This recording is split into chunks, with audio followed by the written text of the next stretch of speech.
90% ng mga nagrereklamo sinasabi ang pangalan ng kongresista, pangalan ng mga staff ng kongresista, pangalan ng mga chiefs of staff ng kongresista. Nakausap ko yung mga konsihal, nakausap ko yung mga kapitan, nakausap ko pati Toda, Mr. President, na ginamit ng mga kongresista doon. Doon nga po sa Hagunoy, pinapirma sila. Sa Hagunoy, Bulacan, hindi alam kung ano yung pinipirmahan.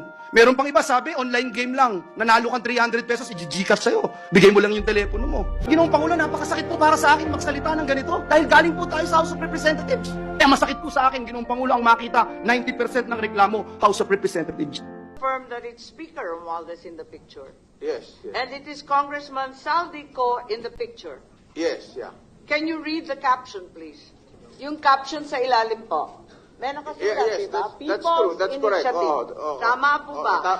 Tama po. Pero tanong ni Senador Chis Escudero, paano raw maitatanggi ni Romualdez na siya ang nasa likod ng tinawag ng senador na Peking Initiative, gayong ipinagmalaki at inangkin pa umano niya ito noong Disyembre? Ipinost ni Escudero ang video ni Romualdez na kuha noong Disyembre.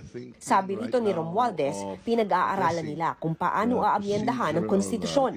We will highly recommend that we embark on a people's initiative to cure this impasse, so to speak, on how we vote.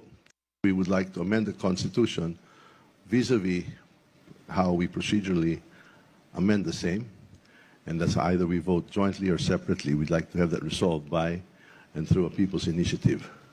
Sabi ni Escudero, malinaw na politicos initiative ito at hindi people's initiative.